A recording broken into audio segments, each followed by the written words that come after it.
bonjour à tous et bienvenue pour ce temps de culte, ce temps où nous nous mettons à l'écoute de la parole de Dieu, où nous nous en remettons à Dieu dans la prière. Nous reprenons à partir d'aujourd'hui et pour un certain temps les cultes en vidéo. Et pour commencer ce temps de culte, je vous invite à la prière.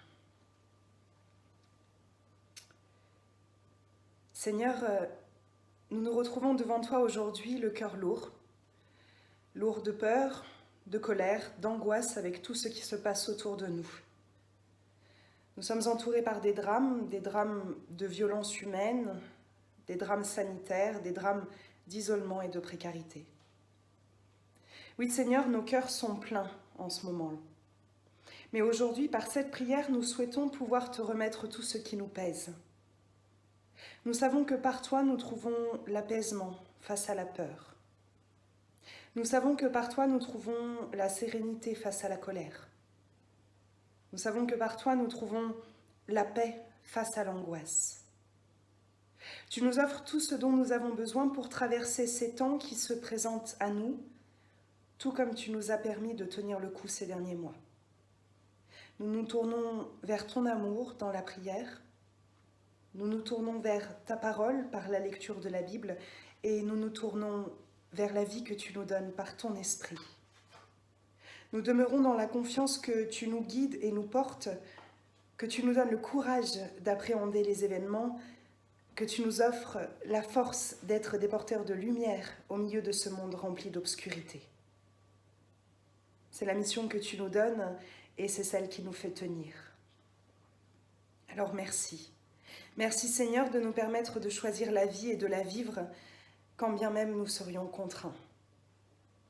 Permets à chacun de nous d'entendre aujourd'hui une parole de vie afin que nous puissions continuer à grandir dans et pour ce monde.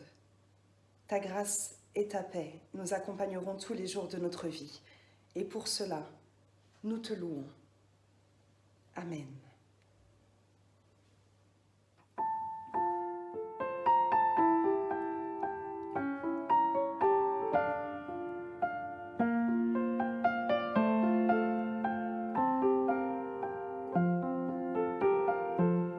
J'ai soif de ta présence, divin chef de ma foi, dans ma faiblesse immense, que ferais-je sans toi? Chaque jour, à chaque heure, oh j'ai besoin de toi. Viens Jésus et demeure auprès de moi. Chaque jour, à chaque heure, oh j'ai besoin de toi. Viens Jésus et demeure auprès de moi. Pendant les jours d'orage, d'obscurité, de froid, quand faiblit mon courage, que ferais-je sans toi? Chaque jour, à chaque heure, oh j'ai besoin de toi. Viens Jésus et demeure auprès de moi. Chaque jour, à chaque heure, oh j'ai besoin de toi.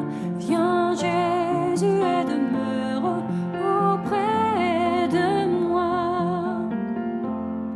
Oh Jésus, ta présence, c'est la vie et la paix dans la souffrance et la vie à jamais. Chaque jour, à chaque heure, oh j'ai besoin de toi. Viens Jésus et demeure auprès de moi. Chaque jour, à chaque heure, oh j'ai besoin de toi. Viens Jésus et demeure auprès de moi.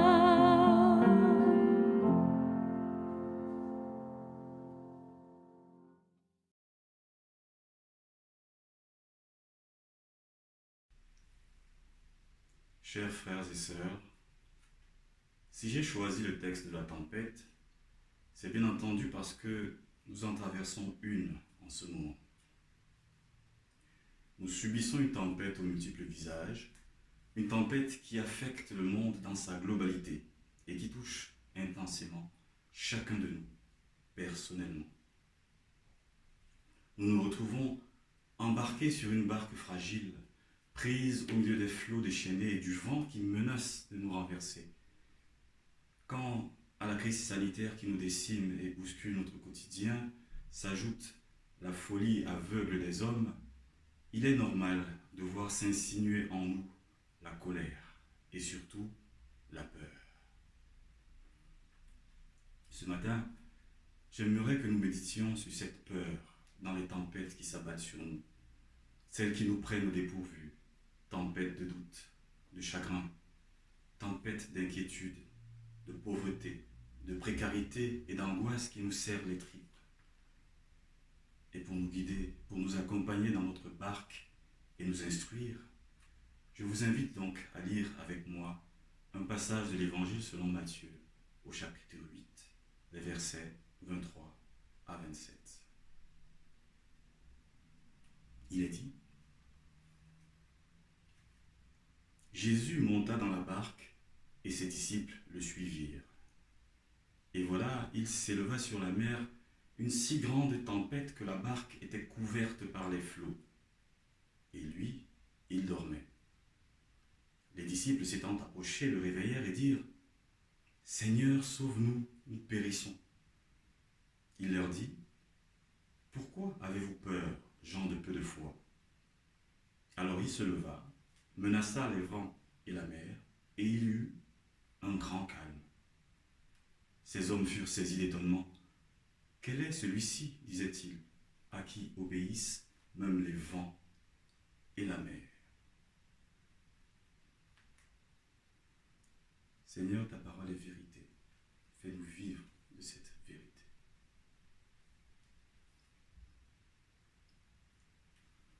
Alors, nous sommes au tout début du ministère de Jésus. Il est encore en Galilée avec ses 12 disciples fraîchement choisis. Ils se connaissent à peine et n'ont pas vécu grand-chose ensemble. Mais être disciple, c'est suivre le Christ. Ils l'ont fait jusqu'ici.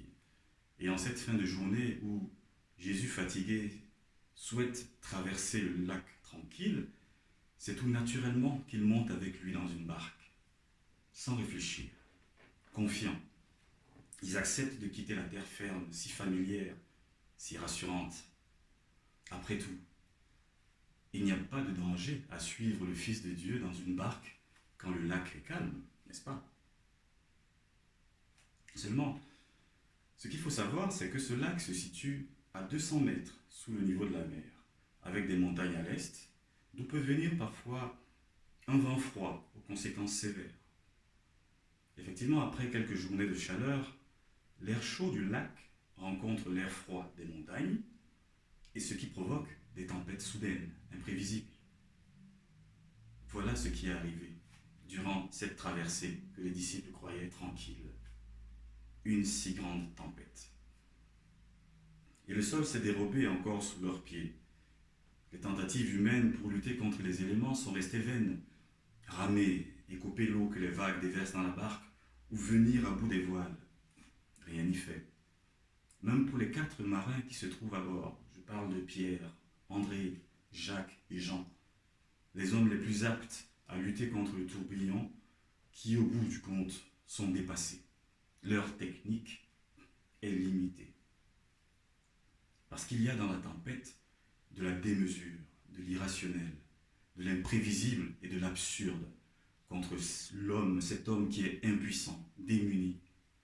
Et face à la déraison, à la maladie ou à la mort, nous sommes tous confrontés à nos limites d'être humains. Personne n'échappe à la tempête. Et devant ce déferlement de mots, être un homme de raison, pratique, un technicien, ne suffit pas. Suivre le Christ n'est pas une garantie de ne pas voir des tempêtes. Ce n'est pas une garantie de ne pas les voir s'abattre sur nous. Les disciples en font la triste expérience.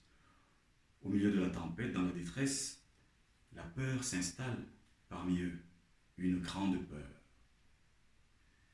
Et que fait Jésus pendant ce temps? il dort. Marc nous précisera même qu'il dormait la tête appuyée sur un coussin.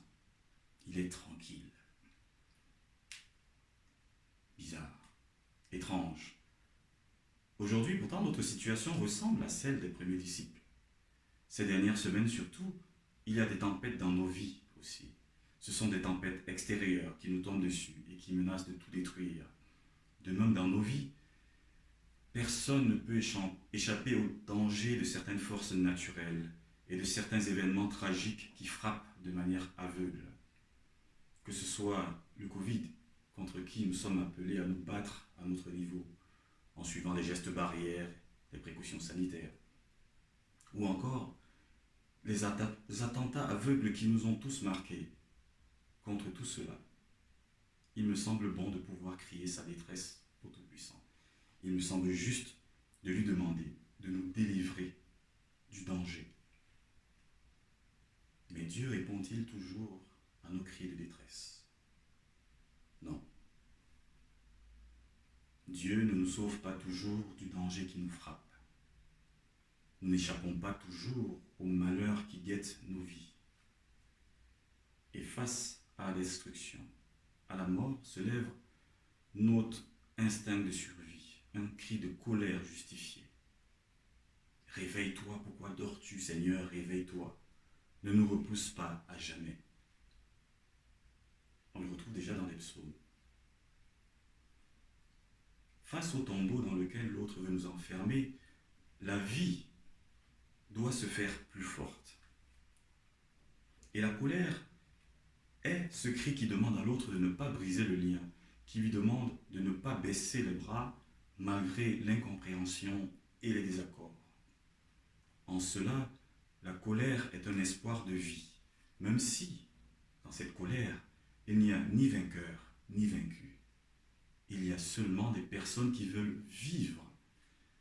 On le voit, la colère est un passage. Et nous ne sommes pas voués à rester dans le passage. La vie, c'est avancer et dépasser les seuils. Dépasser ce qui nous blesse et nous tue pour trouver la paix et la bénédiction. Et être chrétien dans les tragédies de la vie, c'est dépasser sa colère et sa peur et faire confiance à celui qui dort près de nous. Il est à nos côtés.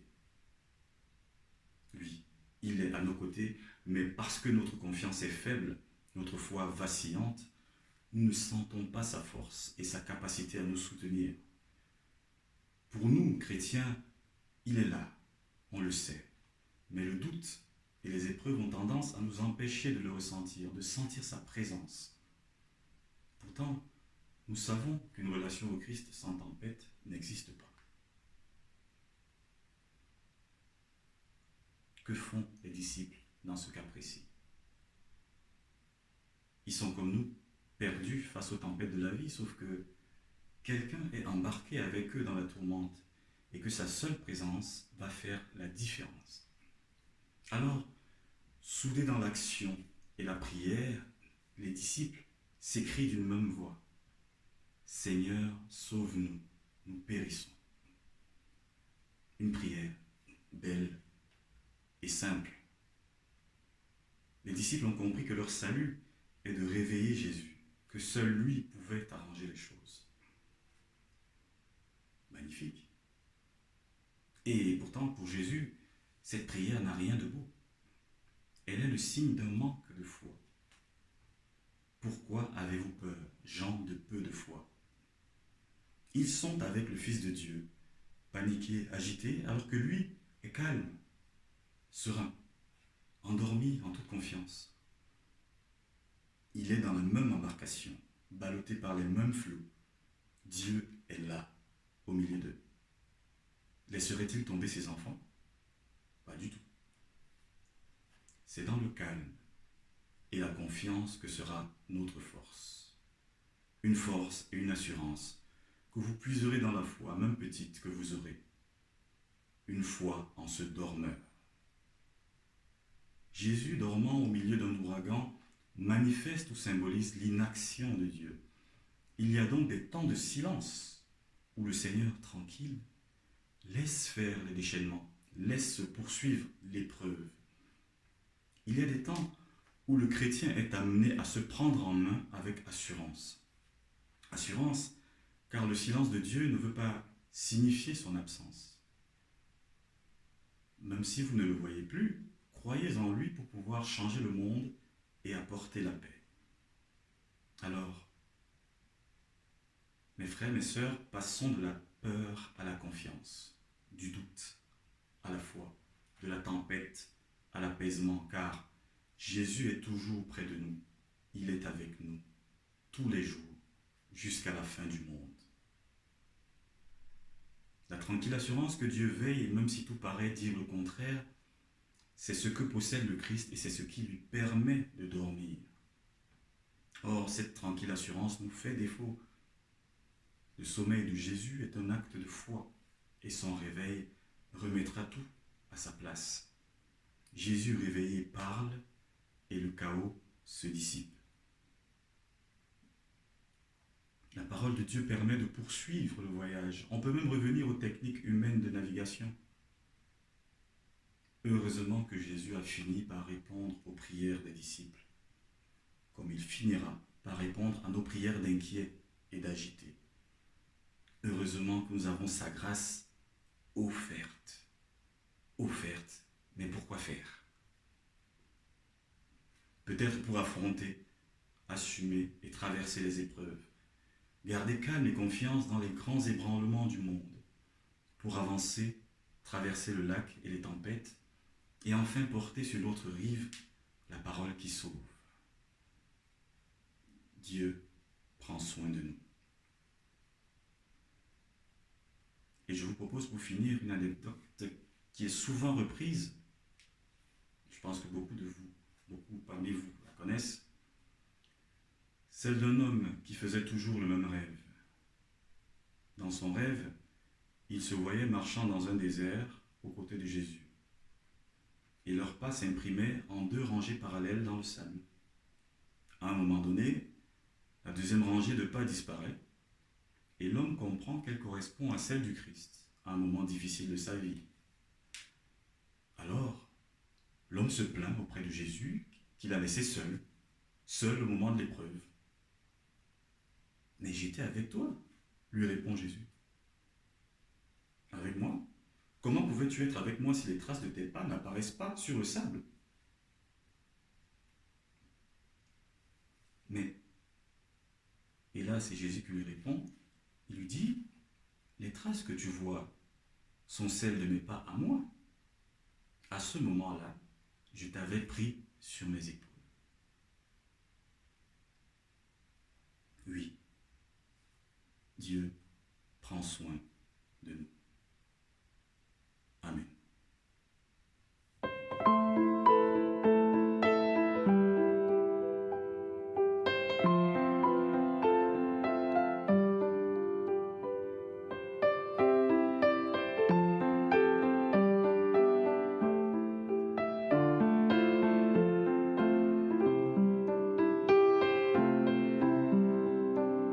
Dieu, tu es ma force, ma consolation, une lampe devant mes pas.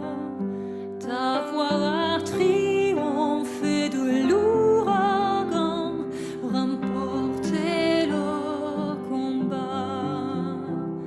Tu m'offres chaque jour ton infaillible amour. Toi qui as fixé le cours des étoiles, sois mon ancre, sois ma voile. Tu étends mes ailes pour toucher les cieux, protégé par ta main. Ta grâce m'appelle à lever les yeux et suivre ton chemin.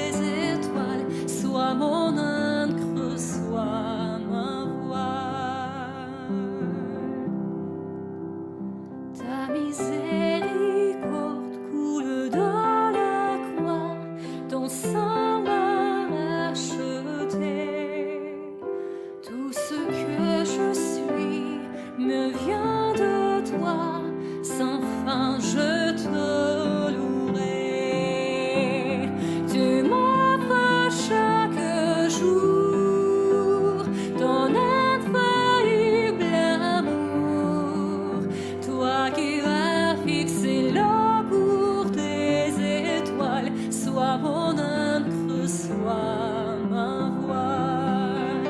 Tu m'offres chaque jour ton infaillible amour, toi qui as fixé le cours des étoiles, sois mon ancre, sois ma voile, sois mon ancre, sois ma voile, sois mon ancre, sois ma voile.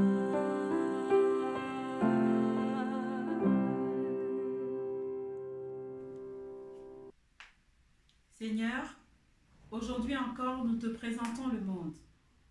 Les mains ouvertes devant toi, nous te présentons le monde. Nous te remettons son cri de douleur, ainsi que les peines et les tragédies qui le déchirent en ces temps troublés.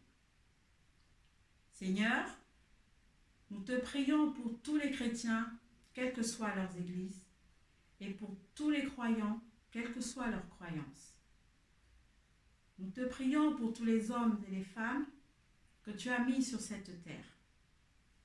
Garde-nous, Seigneur, de toute intolérance, de tout orgueil et de toute indifférence. Donne ton pain à ceux qui ont faim. Donne faim de toi à ceux qui ont du pain, car toi seul peux rassasier notre désir. Donne la force à ceux qui sont faibles. Donne l'humilité à ceux qui se croient forts, car toi seul es notre force. Donne la foi à ceux qui doutent, et donne le doute à ceux qui croient te posséder, car toi seul es vérité. Donne confiance à ceux qui ont peur, donne crainte à ceux qui sont trop confiants, car toi seul, Seigneur, soutiens notre espérance. Donne la lumière à ceux qui te cherchent encore, car toi seul peux combler notre amour. Amen.